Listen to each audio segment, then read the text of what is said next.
ভাই এইটা কি করলো মেগাস্টার শাকিব খানের বরবাদ। এইটা কি করলো শাকিব খানের বরবাদ।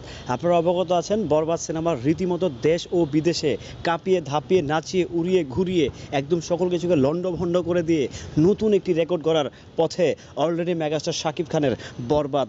ভাই এটা কি করলো আসলে বরবাদ, এটা কিভাবে সম্ভব, এটা আসলে কিভাবে পসিবল করলো শাকিব খানের বরবাদ, তা জানতে পুরো ভিডিওটি দেখার আমন্ত্রণ জানাচ্ছি। হ্যালো এভরিওয়ান, আসসালামু আলাইকুম, শিমুল আছি আপনাদের সঙ্গে। কেমন আছেন সবাই? আশা করি সবাই খুব ভালো আছেন।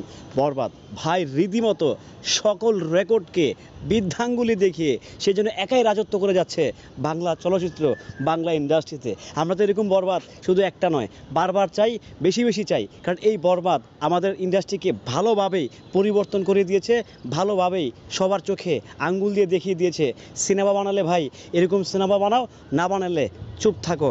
ভাই রীতিমতো আজকে এতদিন পরে এসেও 65 কোটি টাকার মাইলফলক অলরেডি অ্যাচিভ করে নিয়েছে অফিসিয়ালি বরবাদ।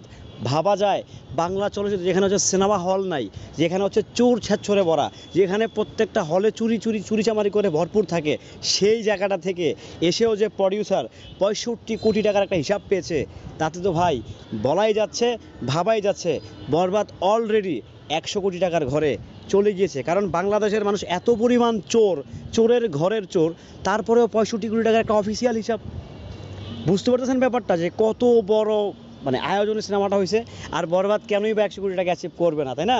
দেখেন আমাদের দেশীয় প্রেক্ষাপটে কিংবা আমাদের দেশীয় সিনেমার ইতিহাসে আমরা এত বড় গ্র্যান্ডারের সিনেমা দেখি নাই। বারবার বলতেছি কিন্তু ভাই, অনেকেই ভাবতে পারেন যে বরবাদ তেল দিচ্ছে বরবাদকে, না, বাস্তব যেটা সেটাকে বলতে দেন। এই দেখেন সিনেপ্লেক্সে এখনও এসে বরবাদ যেভাবে রমরমা ব্যবসা করে যাচ্ছে, যতগুলো সিঙ্গেল স্ক্রিনে চলছে বেশ ভালো চলছে বরবাদ। এই যে টপ টু বাটন, শুধু যে আমাদের সিনেপ্লেক্সই ভালো যাচ্ছে মাল্টিপ্লেক্সে না, ব্যাপারটা আসলে এরকম না কিন্তু। বরবাদ এভরি জায়গায়, প্রত্যেকটা জায়গায়, সিঙ্গেল স্ক্রিন, মাল্টিপ্লেক্স, সিনেপ্লেক্স, প্রত্যেকটা জায়গায়। দেশের বাহিরে আপনারা জানেন যে আজকে অস্ট্রেলিয়াতে মুক্তি পেয়েছে, নিউজিল্যান্ডে মুক্তি পেয়েছে, রীতিমতো ভাই যাতা অবস্থা, হাউসফুল শো, টিকেটের সংকটে তারা ভুগতেছেন। সো এটা আমাদের দেশীয় সিনেমার জন্য কি একটা বড় মাইলফলক নয়? এটা আমাদের দেশীয় সিনেমার জন্য কি বড় একটা অ্যাচিভমেন্ট নয়?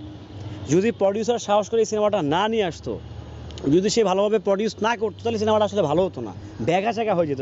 সত্যি কথা, এখানে ডিরেক্টরের এফোর্ট আছে, প্রডিউসারের এফোর্ট আছে, নিঃসন্দেহে মেগাস্টার শাকিব খান, দুই বাংলার ভাইজান শাকিব খানের আসলে কোনো তুলনা নাই, শাকিব খানের কোনো জুরি নাই। উনি প্রমাণ করে দিয়েছে যে সিনেমার বাজার এই 190টা হল থেকেও 100 কোটি টাকা তোলা পসিবল। ভাই দেখেন, যদি বাংলাদেশে সত্যি কথা বলতে 500 স্ক্রিন থাকতো, মানে বুঝতে পারতেছেন বরবাদটা কোথায় গিয়ে থাকতো, বরবাদ তাহলে কোথায় যেত তার ব্যবসাটা। আমার যেটা মনে হয়েছে মুক্তির 5-7 দিন পরে সে হচ্ছে অফিসিয়ালি হচ্ছে আমাদের সুমি ম্যাডামের স্টেটমেন্ট দিয়েছে, ওকে ফাইন, আমরা একটু 100 কোটি টাকা আর্ন করে নিয়েছি। এটা 100 কোটি টাকার ঘরে যাওয়ারই সিনেমা রে ভাই, এটা কিন্তু হেলাবেলা করার সিনেমা না আসলে বরবাদ। সো যা করে নিল, যা করিয়ে দেখালো, সত্যি কথা বলতে আমাদের দেশীয় সিনেমায় আমি আসলে সত্যি কথা আমার এতটুকু বয়সে আমি আসলে দেখি নাই, সিরিয়াসলি বলছি দেখি নাই, তেল মারার জন্য বলছি না, সিরিয়াসলি দেখি নাই। সো ভালো সিনেমা, ভালো কন্টেন্ট, অবশ্যই ভালো ভালো কিছু বলতে হবে। সো দিন শেষে আমাদের দেশীয় সিনেমা 100 কোটি টাকার ঘরে যাচ্ছে, খুব শীঘ্রই হচ্ছে সিওসন। এখনও কিন্তু ওয়ার্ল্ড ওয়াইড যেগুলো দেশে রিলিজ করা হয়েছে সেই হিসাবগুলো কিন্তু এখনও প্রডিউসার দেয়নি, শুধু বাংলাদেশের পার্টির হিসাবটাই দিয়েছে। অ্যান্ড দেন হচ্ছে আরও আপনারা জানেন যে আমেরিকাতে চলছে, তারপর হচ্ছে নিউজিল্যান্ড চলছে, কানাডাতে চলছে, অস্ট্রেলিয়াতে চলছে, আরও বেশ কয়েকটা দেশে চলছে। সো সব কিছু মিলিয়ে যখন গ্লোবাল হিসাবটা যখন চলে আসবে, যখন ওয়ার্ল্ড ওয়াইড গ্রস কালেকশনটা চলে আসবে, তখন দেখবেন যে 100 কত কোটি প্লাস। হ্যাঁ, সো আমরা চাই যে আমাদের দেশীয় সিনেমা শুধু একবার নয়, শুধু এক বরবাদই নয়, মেগাস্টার শাকিব খান বারবার শত কোটি টাকার মাইলফলক অ্যাচিভ করুক, সেই প্রত্যাশা আমরা করছি, সেই কামনায় আমরা করছি। আমরা চাই বরবাদ এগিয়ে যাক, বাংলা চলচ্চিত্র এগিয়ে যাক, বাংলা চলচ্চিত্র সত্যি এগিয়ে যাক। আমরা চাই শুধু শাকিব খান নয়, প্রত্যেকটা নায়কই 100 কোটি টাকার ব্যবসা করুক। ভালো থাকবেন, সুস্থ থাকবেন। ভিডিওটি কেমন ছিল অবশ্যই কমেন্ট করে জানাবেন। আর বরবাদ না দেখলে ভাই আবার বলছি বরবাদ দেখবেন। আল্লাহ হাফেজ।